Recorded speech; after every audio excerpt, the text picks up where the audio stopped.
अब हम लोग ताजिक नीलकंठी के प्रश्न तंत्र के विशेष प्रश्नाध्याय में चोरुयंग नौवीति प्रश्न विचार के बारे में अध्ययन करेंगे, ज्ञान प्राप्त करेंगे। चोरुयम था न वेति कुरेर दो मुत्शीले चौर स्यात् सौम्य शशे मुत्शीले खलु न भवति चौर प्रवक्तव्यम। अर्थात मुख्य व्यक्ति चोर है या नहीं है, इस बारे में हम यदि चंद्रमा पाप ग्रह से इत्साल योग करता है तो वह चोर है, अगर यदि वह शुभ ग्रह से इत्साल योग करता है तो वह चोर नहीं है। इस पुरुष ने कभी चोरी की है या नहीं की है, इस प्रश्न में यदि लग्नेश या चंद्रमा से सप्तम स्थान का स्वामी इस्राफ योग करता है तो उसने पहले भी चोरी की है या नहीं की है, ऐसा हमें क्या पता चल जाता है। उसी प्रकार से चोर स्त्री है या पुरुष है, इस प्रश्न में यदि सप्तम राशि में सप्तमें स्त्री में राशि हो, स्त्री ग्रह हो या किसी स्त्री संज्ञक ग्रह की दृष्टि पड़ रही हो तो इस चोरी स्त्री नहीं की है, ऐसा जानना चाहिए, ऐसा जानने का प्रयास किया जाता है। यदि इससे विपरीत सप्तमेश या पुरुष राशि हो तो रहता हुआ पुरुष चंद्रमा पुरुष ग्रह या पुरुष ग्रह की दृष्टि से युक्त हो तो चोर को क्या है, पुरुष समझना चाहिए। यदि लग्न नवमांश से चोर की अवस्था, जाति पर विचार करना चाहिए। लग्न में स्थित दृष्टिकोण के रूप, रंग, आकृति पर क्या करना चाहिए, विचार करना चाहिए। इसी प्रकार से विशेष संताप प्रश्न करके हमें ज्ञान प्राप्त करना चाहिए। लग्नेश्वरेनाथः निशाकरेण यदिथं शालंकृते श्रुतेशः शुभः शुभे संयुक्तः इक्षितः स्यात् स संतति प्रष्टुरसो विद्यात।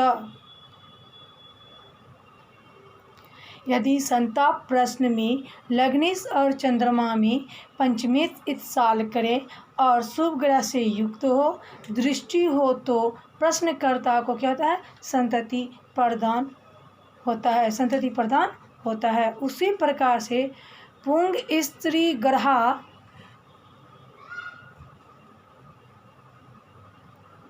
विलग्नात् पश्यन्ति यावन्ति इहाति वीर्या तत्संख्यका स्युस्तन्याश्च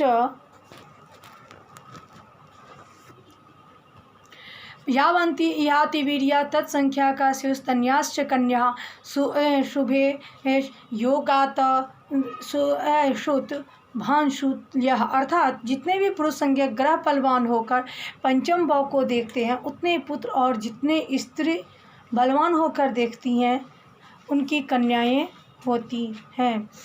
पंचम भाव में जितने नवमांश में हो उतनी संख्या की संतानें होती हैं, किंतु यह फल अपने स्वामी से क्या होता है, शुभयुक्त ही घटता है।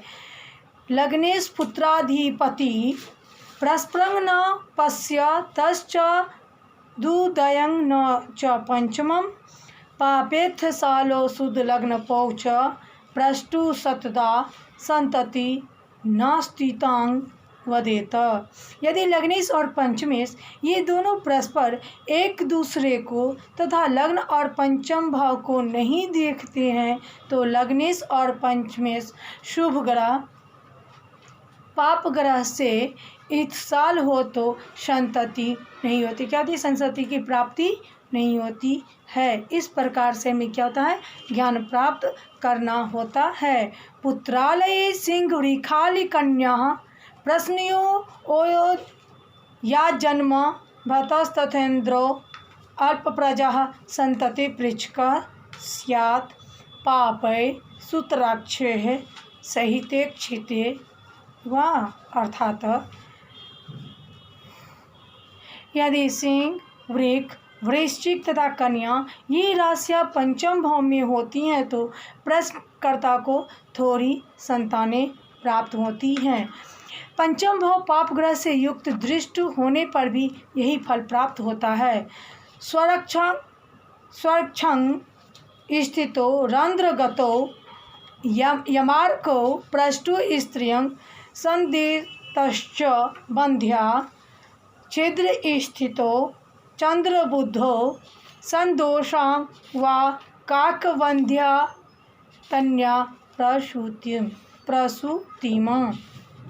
यदि शनि और सूर्य अपनी राशि में स्थित 8वें स्थान में हो, प्रश्नकर्ता की स्त्री को बंध्या समझना चाहिए, ऐसा गलती नहीं करना चाहिए। यदि चंद्रमा और बुध अष्टम स्थान में स्थित हो तो दोषयुक्त या एक पुत्र होने के बाद वह स्त्री क्या हो जाती है, बंध्या हो जाती है, अथवा कन्या उत्पन्न होती रहती है। तो मृत प्रजा छिद्रगत्यो हो, मृत प्रजा छिद्रगयो सीतेज्य योर्ग भस्रवा भूमि सूते अष्टमक्षमा छिद्रेश्वरे छिद्रगते अतिवीर्ये पुष्यंगन विंध्यत्य बला सुप्रदम। अर्थात यदि शुक्र गुरु अष्टम भाव में हो तो मणि संतानें उत्पन्न होती हैं। यदि मंगल अष्टम भाव में हो तो गर्भ ही गिर जाता है। यदि अष्टमेश अष्टम भाव में बलवान हो तो स्त्री का क्या है, पुत्रदायक रज ही नहीं रहता है। यदि शुक्र और सूर्य अष्टम स्थान में रहते हैं, पाप ग्रह दूसरे 12वें या 8वें प्रश्नकर्ता को संतानें होकर मरती रहती हैं, मगर भविष्य में भी उसे संतान का सुख प्राप्त नहीं होता है। रीफेश्वरे केंद्रगते च सौम्ये युतेक्षिते जीवति बालकश्च आपूर्यमाने शुभयुक्त इंदो केंद्र शिशुर जीवति दीर्घकालम। अर्थात यदि द्वादश केंद्र स्थान में शुभ ग्रह से युक्त हो अथवा उनसे दुष्ट हो तो बालक जीता है। यदि पूर्ण चंद्रमा शुभ ग्रह से युक्त या दृष्ट होकर केंद्र में स्थित हो तो बालक चिरकाल तक जीवित रहता है या अनंत काल तक वह जीवित रहता, वह दीर्घायु होता है। पुत्र विचार प्रश्न चिंतामणो। अब पुत्र विचार जो है हम प्रश्न के अनुसार प्रश्न के माध्यम से प्रश्न करते हैं। यदि पंचमेशो अथ लग्नेशो विषम अर्क्षगतो यदा पुत्र जन्म परदो ज्ञेयो कन्यायां समराशिगु। अर्थात यदि पंचमेश अथवा लग्नेश यदि पंचमेश और लग्नेश विषम स्थान में हो तो इन्हें पुत्र को जन्म देने वाला समझना चाहिए। यदि पंचमेश तथा लग्नेश सम राशि में हो तो कन्या को जन्म देते हैं। सुताधीपे निराशि स्थित पुंग राशि स्तोपि लग्नपः वीक्ष्यते पत्रदः प्रोक्तो युग्म राशो चौदारिका। पंचमेश और लग्नेश भी पुरुष राशि में होते हैं, पुरुष ग्रह से देखे भी जाते हैं, पुत्र को जन्म देते हैं।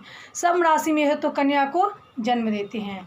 युग्म राशि गते लग्ने यदा तत्र शुभ ग्रह गर्भे पत्य द्वयं वाच्यं देवगैन विपश्चिता। अर्थात यदि लग्न राशि सम राशि का हो तो उसमें शुभ ग्रह बैठे हो तो घर में 2 संतानें की स्थिति समझनी चाहिए। ऐसे भी दैवज्ञ जनों का क्या है, कथन है। यह कथन जो है दैवज्ञ जनों का कथन है, देवताओं के द्वारा कहा गया है। विषमो गतो लग्न अछानी पुत्र सुख प्रदः सप्तमे व्यवसितांग जन्म वीखे जातोक्ति वक्त। यदि शनि लग्न में विषम स्थान में बैठा हो तो पुत्र सुखदायक होता है। यदि सम राशि में हो तो कन्या को जन्म देता है। विशेष बातें हमें जातक के अनुसार ही समझना चाहिए, किसी और के अनुसार नहीं। अगर हम जातक के अनुसार समझ लेते हैं तो हमें शुभ फल की प्राप्ति होती है।